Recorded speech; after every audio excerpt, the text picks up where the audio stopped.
Dress modestly in the house of worship. No photographs in the auditorium. Mr. Moneybags. Not that.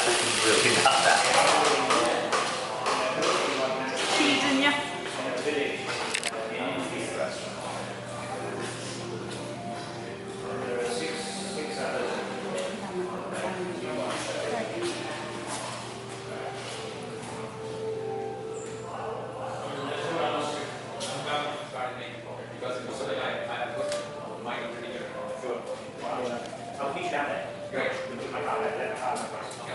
What do you think of it? This whole. It's beautiful. I know.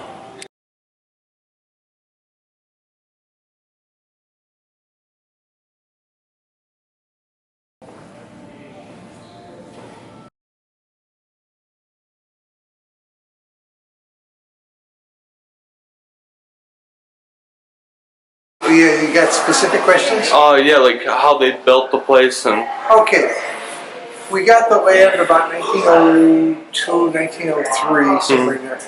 And it was chosen from several different spots. And a lot of people wanted to make it near a industrial place, you know, like Indiana or something. But this land was reasonable, was reasonably priced, and there were a good conglomeration of Bahá'ís around here. And for that time, there were several hundred Bahá'ís around here. And they wanted to build a house of worship. They petitioned Abdul Baha, who was the son of the founder of the faith. In 1912, he was here, and he laid a cornerstone under the house of worship. Okay. Okay, there was nothing here then. Actually, the cornerstone was laid in a different place, the same cornerstone, but it was repositioned under the house of worship now. And if you would like, if you want me to show it to you, I'll be happy to show it. Okay. Underneath, we call a foundation hall. Okay, that was built first. Okay. And they used it for many programs and whatever. And then the superstructure started to go up. And Abdul Baha was here in 1912. It was dedicated in 1953, so it took us about 40 years to build it. Okay. In fact, I can show you all this. I can take you under the house of worship. Wow. That used to be our visitor center under the house of worship. That's right. Worked for 8 years. Oh wow. And I can show you the progression. Wow, I love that. While they were building it. Yeah. Yeah. Okay. Cool. Thank you. Okay. You want to do that now? Yeah.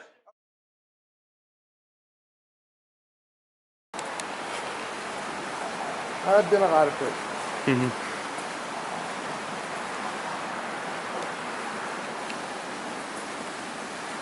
I always try and have a little fun when I go places. Yeah. I have some fun. Yeah.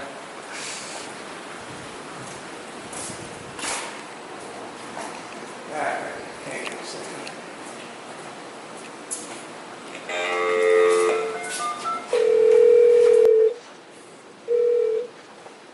There we go. Thank you.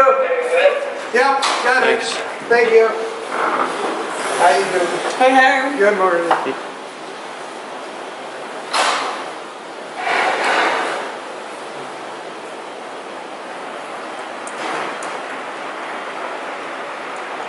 having a meeting over there. Okay.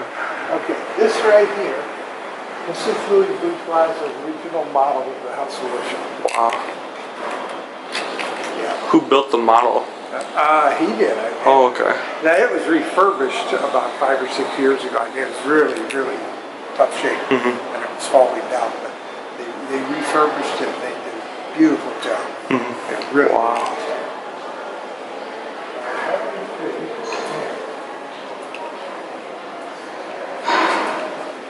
Nope. All right, good try.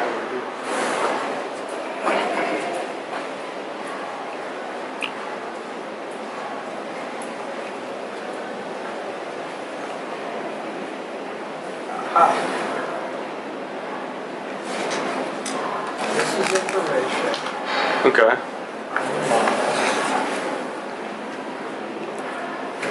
And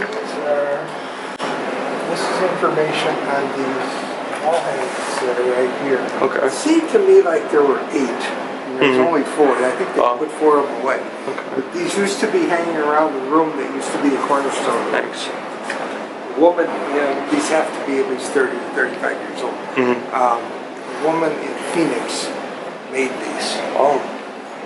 Wow.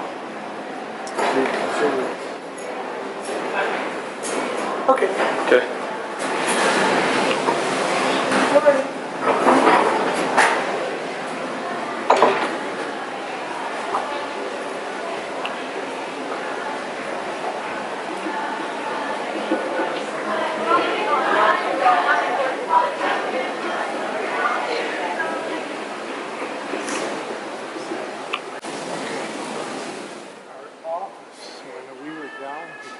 Used to be actually not there, but on the other side, as you come in the hallway, it's the first door. Right? Oh. These are all documented. Various,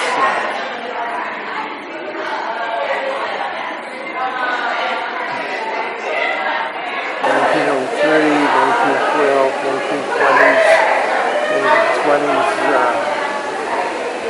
and 30s, superstructure went up around. That's the outer wall of Foundation Hall right there. Wow. And there is, see that right there? This is Foundation Hall. Okay. Wow. And then the superstructure went up, and then in 1953 it was dedicated. So it took about 40 years. These other houses of worship. This was the first one in Ishkabad, Turkmenistan. That was dedicated during the time of the Russian Revolution. Oh. The communists took it over, they turned it into a museum or something, and it was destroyed in an earthquake, so it no longer exists. So essentially, this is the first house of worship. Oh. This one is in New Delhi, India. Yeah. That's so cool. This one here we just dedicated a couple of weeks ago. Wow. And from what I understand, that's pretty much what it looks like. I mean, that's an artist's rendering. But from what I understand, that's pretty much what it looks like. Wow. Okay. I'm going to take it over here.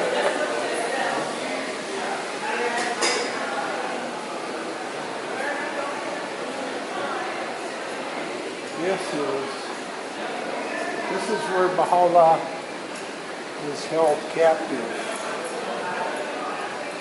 And that's Akka.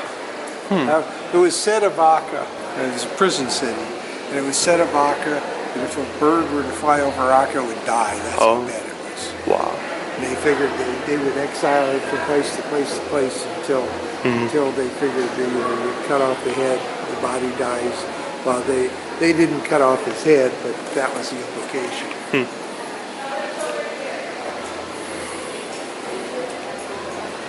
This is Abdul-Baha, who was the son of the founder. He spent much of his life in prison with his father.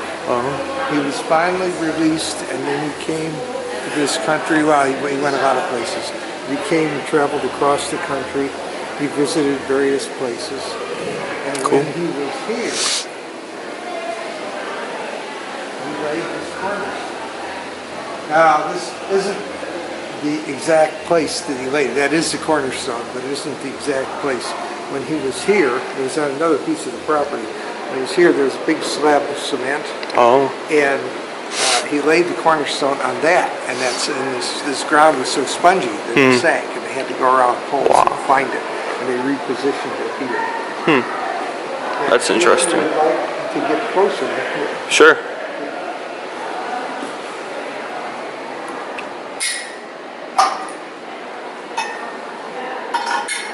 There you go.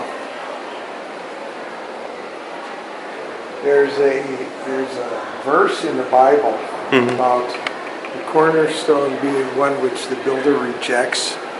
Well, that's it. Huh. Yeah. What happened was, this woman, right behind me, this woman, Nettie Tobin, I know her granddaughter. Oh, wow. She wanted to bring something. She had very little money. She was a seamstress. She supported her kids, and that was about it. And she went to, I guess, in Chicago. She went to a place in Chicago, and she said they were building a house or something like that. And she said, "Do you have any extra stones?" She went to the former, and he said, "Yeah." He said, "We got a bunch of them that are broken." He says, "Anyone you want?" He says, "Pick it up, take it." So she got this stone. She put it in a baby carriage. Wow. In those days, it was not easy to get here. Oh, yeah. Okay. She brought it up to Evanston, and she put it in a baby carriage, and then she brought it up here. And that's how she got it up here. Wow. And this was like 4 years before Abdul-Baha came. Okay, so I mean, this thing laid around for a long time. There were other stones sent. Abdul-Baha said this was the one he wanted. Oh. There were other stones sent where they had greatest names on them and stuff. And there used to be a hole right over here. Oh. And it was a room by itself. They took the wall out. Of course. And there was a hole over here. And what they were going to do was they were going to take the stone that Abdul-Baha chose and put it into a case, whatever, and put it in this, encase it in the wall. And Abdul-Baha said, "No, don't do that." Oh. Wow. There's Abdul-Baha right here. These people. If you get back here, you get a much better look at it. Wow. There you go. Oh, that's good. Yeah. That's good. This is Louis Bourgeois. And Louis Bourgeois, he was, I gotta tell you everybody, he's a genius. And I've had people come in from architects and architectural students. They heard of him before they ever heard of House of Worship. So he did other stuff. What he did, I couldn't tell you because I don't know. But this is, okay, across the street, there's a White House. Okay. Now that's not the same building. It was taken down, but it was rebuilt, same specifications. And this was his studio. You see these big rolls of paper? Okay. That's what he used. All the filigree you see on the House of Worship, he did all that freehand on a one-to-one basis. That's what they used as a map to design. That's incredible. Yeah, he was a genius. I can draw a line that long, and maybe it'll be straight, maybe it won't. You know, and he did all that freehand. Yeah, it's just incredible. Here's a timeline. 1892, Bahá'í passed away in Akka. 1893, Parliament of the World's Religions held in Chicago, and that was the first mention of the faith in the Western Hemisphere. Oh. I'm sure, I don't know if you ever heard of Daniel Burnham Harbor? No. Okay, he was instrumental in keeping the lakefront we have today. Oh. Yeah, because they wanted to just put up factories and stuff, because it was near water, and they'd be able to bring stuff in. Here, this is Nettie Tobin with the stone. This Abdul-Baha with some attended by 400 Baha'is. There were great, for that time, there were a goodly number of Baha'is in the Chicago area. That's one of the reasons it was chosen here. This is that wall over there. This is Foundation Hall, 1922.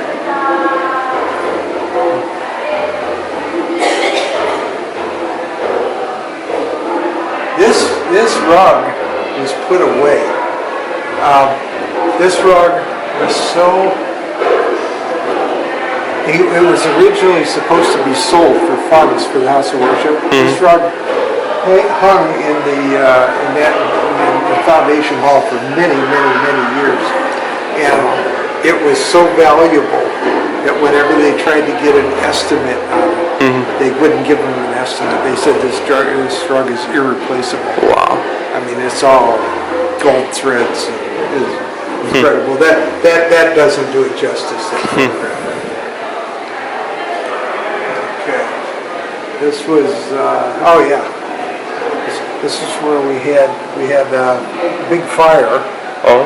And actually, it worked out to our benefit because the fire enabled us, when we replaced things, it enabled us to replace better stuff at a cheaper cost. We didn't plan it that way, but that's fine. I mean, at the time, it was really a disaster. Okay, here you go. In 1844, the temple was finally illuminated. Wow, that's so cool. Yeah.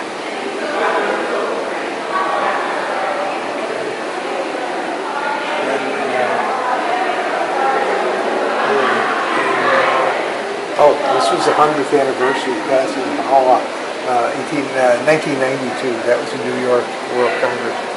I wasn't there, I was here. Oh. This was I can't believe it's been that long. It's been almost 10 years. Wow. The Temple Auditorium filmed the first Bahá'í choral music festival. And that goes on to this day. It's usually the last Sunday in May. Wow. And if you ever want to come. Yeah, I would love to come. Oh yeah, by all means do.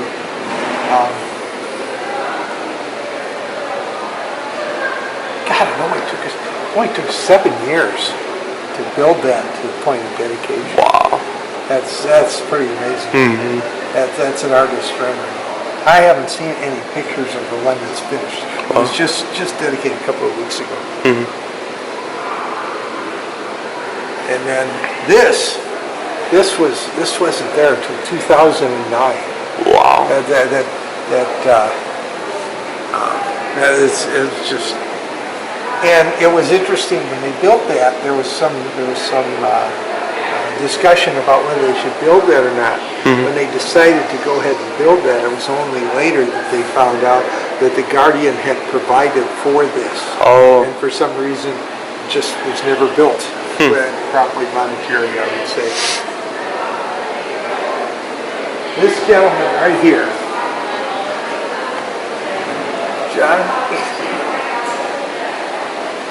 John Irwin figured out how to build this building.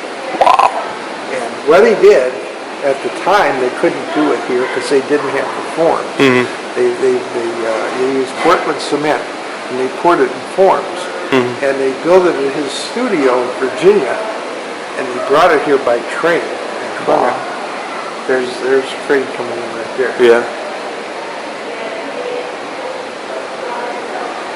This is see this? Yeah. This is all quartz.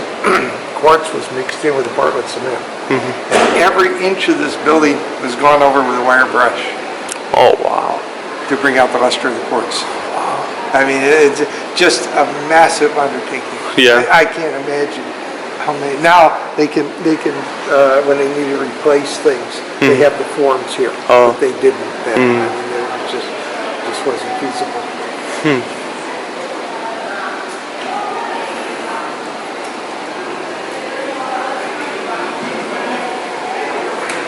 This is, no, wait a minute, let me get back to it. I don't know if I pointed this out to you. This is an old picture. This is the Shrine of the Bab in Haifa, Israel. Oh. And and really, that picture does not do it justice. I mean, it's the grounds are massive, and they're just. Did you go downstairs when we were over the other day? I don't think I did. Okay, well, when we go back, I'll show you. There is a magnificent picture of this structure on Mount Carmel. And even with that, I still don't think it does it justice. I mean, you got to be there to see it. And then around the bay in Haifa, in Akka, that's where Bahá'í himself is buried. And then that's on the other wall. So how long have you been working here again? Well, I worked here for 8 years. Oh. I've been a Baha'i for 46 years. Wow.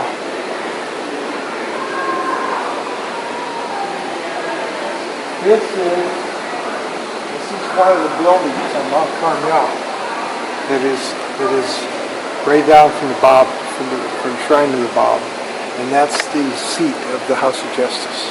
House of Justice is our guiding institution, literally. Oh.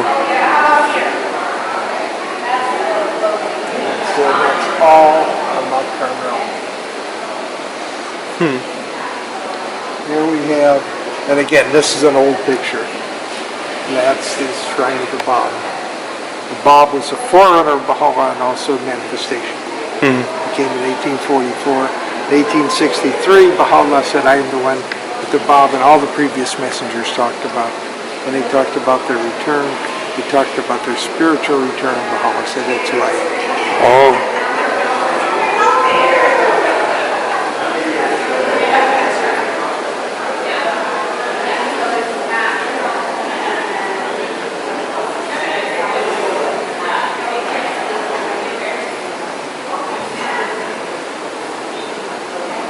We have much better pictures on the other side downstairs. Okay.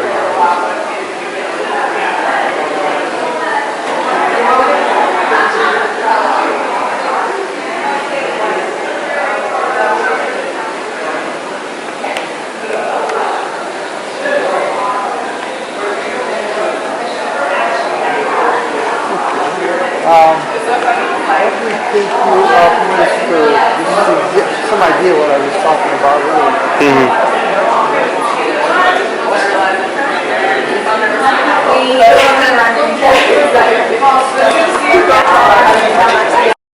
Okay.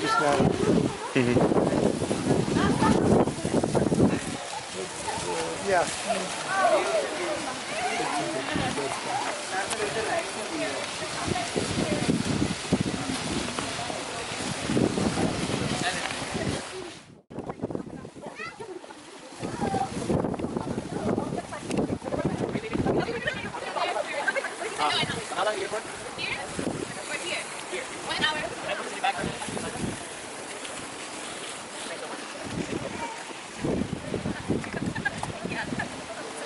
We have all kinds of animals in the gardens, occasionally. We have the deer coming through, munching on the greenery. In fact, when they, several years ago, we had a family of deer. A dawn, a foal, a doe, and a buck. Oh. And they were all just going around eating the greenery. Yeah. All right. See you again soon. I'm sure we will. It feels like the space is getting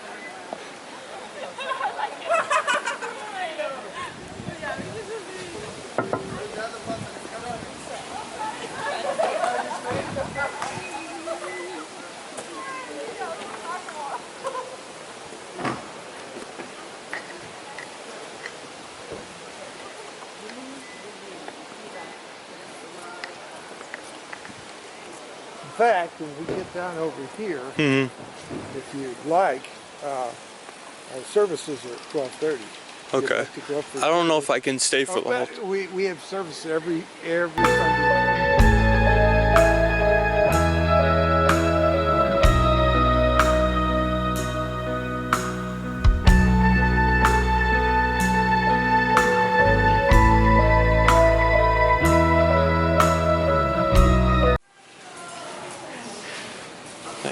Thanks.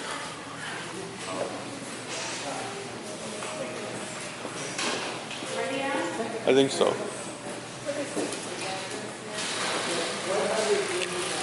And cut.